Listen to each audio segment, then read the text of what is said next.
Hello ছোট্ট বন্ধুরা, কেমন আছো সবাই? অনেক অনেক নিশ্চয়ই ভালো। আজকে এসেছি তোমাদেরকে নতুন আরেকটা গল্প শোনাতে। আজকের গল্পের নাম অপরাজিতা ও রাজকুমার। তাহলে শুরু করি আজকের গল্প। সে বহুকাল আগের কথা। এই পৃথিবী থেকে বহু দূরে ছিল একটা দেশ, যেখানে পরীরা এসে মানুষের সাথে গল্প করত। পাখিরা আর মাছেরা সব কথা বলতো। যেখানে ছিল বৃষ্টি গাছ, সে গাছের নিচে দাঁড়ালেই বৃষ্টি ঝরত আর সাথে ছড়াতো মিষ্টি সুবাস। সেখানে ছিল একটা সুখ নদী, যে নদীর পাশে বসে কেউ দুঃখের কথা বললেই নদী তার দুঃখ দূর করে দিত। নদীর পাশেই ছিল একটা ছোট্ট গ্রাম। সে গ্রামেই থাকতো অপরাজিতা নামের এক ছোট্ট মেয়ে। সবাই তাকে আদর করে অপামনি বলে ডাকত। সবাই নিজের ঘরে ডেকে খাওয়াতো অপামনিকে। সে যে ভারী লক্ষ্মী মেয়ে, বয়স আর কত হবে, সবে মাত্র 3টা দাঁত পড়েছে। অপামনি সারাদিন ঘুরত, প্রজাপতিদের সাথে নাচত, বনের পাখির সাথে গাইত। কি মধুর তার কণ্ঠ! তার গান শুনে বনের সব গাছের পাতা নাচত। জলের মাছ ডাঙায় উঠে সে গান শুনত। সন্ধ্যাবেলায় পরীরা এসে গল্প করত তার সাথে, আর নিয়ে আসতো কত আজব আজব জিনিস। সেসব পেয়ে খিলখিলিয়ে হাসত অপামনি। এভাবেই হেসে খেলে বড় হচ্ছিল অপামনি। একদিন শুক নদীর পাশে বসে এক মনে কাঁদতে লাগলো অপামনি। কি হলো, গাল বেয়ে টুপ করে এক ফোঁটা জল পড়ল শুক নদীতে। শুক নদী বলে উঠল, ও মা, এ কি গো অপামনি, তোমার চোখে জল? কি দুঃখ তোমার, বল আমায়, সব দূর করে দিব আমি। আমার মাঝে বড্ড অসুস্থ গো শুক নদী, কেউ বলতে পারে না কি হয়েছে তার। ও পাড়ার দিদিমা বলেছে মা নাকি বেশি দিন আর বাঁচবে না। মা না থাকলে আমার কি কোনো সুখ থাকবে বলো? কাঁদতে কাঁদতে বলল অপরাজিতা। অপরাজিতার কান্না দেখে পুরো নদীর জল কেঁপে উঠল। নদীর মাছেরা শুক নদীকে মিনতি করে বলল, ও গো শুক নদী, তুমি তো সবাইকে সুখী করো, অপামনির মাকে তুমি ভালো করে দাও, না হলে আমরা আর কোনো মানুষের জালে ধরা দেব না। বনের গাছেরা মাটিকে বলল, মাটি, তুমি আমাদের সবাইকে বাঁচিয়ে রেখেছ, অপামনির মাকে তুমি বাঁচিয়ে দাও, না হলে আমরা আর কোনো ফুল দিব না, ফল দিব না। রাতে আলোচনা সভায় বসলো। সবাই অনেক ভেবে খুঁজে পেল অপরাজিতার মাকে বাঁচানোর উপায়।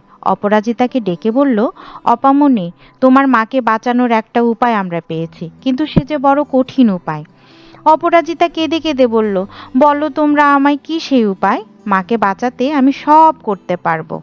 বেশ, তবে কাল ভোরে যখন সূর্য মামা পূব আকাশে উঁকি দিবে, তখন একটা বড় উড়ালপঙ্খী করে তোমায় সবাই উড়িয়ে দিবে।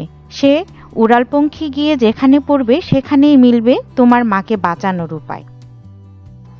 ভোরবেলায় একটা উড়ালপঙ্খীর উপর বসিয়ে অপরাজিতাকে আকাশে উড়িয়ে দিল সবাই। কাঁদলো অপরাজিতা, গ্রামের মানুষ, নদী, গাছ, মাছ সবাই। উড়তে উড়তে বহুদূর চলে গেল সে উড়ালপঙ্খী, গিয়ে পড়ল অচেনা এক রাজ্যে।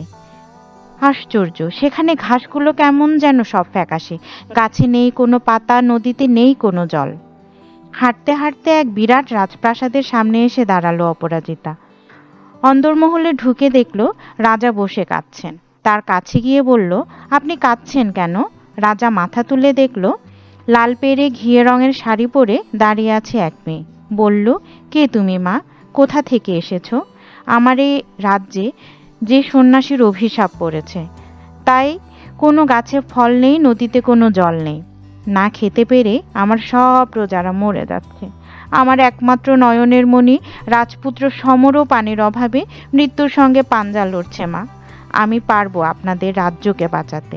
অপরাজিতা বলল, কি বলো, তুমি সত্যিই পারবে? কি করে? কথা দিচ্ছি, তুমি যদি সত্যি আমার রাজ্য, আমার ছেলেকে বাঁচাতে পারো, তাহলে যা চাও তাই পাবে। রাজা অপরাজিতাকে বললেন। অপরাজিতা বাইরে বেরিয়ে এলো, এসে গান গাওয়া শুরু করলো। তার সে গান শুনে ঘাসগুলো সব সতেজ হয়ে গেল, গাছগুলো সব পাতায় পাতায় ভরে উঠল, নদী জলে ভরে গেল, সাথে কত মাছ। জল খেয়ে বাঁচল রাজপুত্র সমরের প্রাণ। সমরের সাথে বসে গল্প করতে করতে তার দুঃখের কথা বলল সমরকে। সমর বলল, আমি জানি কি করে তোমার মাকে বাঁচাবে? অপরাজিতা বলল, কি করে? বলো বলো সে আমায় উপায়। সমর বলল, এ রাজ্যের পূর্বে কোনো গাছে সমর বলল, এ রাজ্যের পূর্ব কোণে আছে এক গাছ, বৃষ্টি গাছ। সে গাছের নিচে দাঁড়ালেই বৃষ্টি হয়। সেই বৃষ্টির জল যদি খাওয়াতে পারো তোমার মাকে, তাহলে তিনি অবশ্যই বাঁচবে। তারপর দুজনে মিলে চলে গেল সে বৃষ্টি গাছের কাছে। দুজনে ভিজলো আর শিশি ভরে নিল সেই বৃষ্টির জল। তারপর রাজকুমার তার ঘোড়ায় চাপিয়ে অপামনিকে নিয়ে গেল তার মায়ের কাছে। বৃষ্টির জল খেয়ে সুস্থ হয়ে গেল অপরাজিতার মা। কয়েক বছর পর খবর পাঠিয়ে অপামনিকে রাজা পুত্রবধূ করে নিয়ে গেল রাজকুমার সমরের জন্য। বন্ধুরা, আমাদের নতুন গল্পটি নিশ্চয় তোমাদের আরও ভালো লেগেছে। এভাবেই যদি ভালো লাগে এবং তোমরা যদি আমাদের আরও নতুন নতুন মজার মজার সুন্দর সুন্দর গল্প শুনতে চাও, তাহলে তোমরা সাবস্ক্রাইব করে দাও। ধন্যবাদ।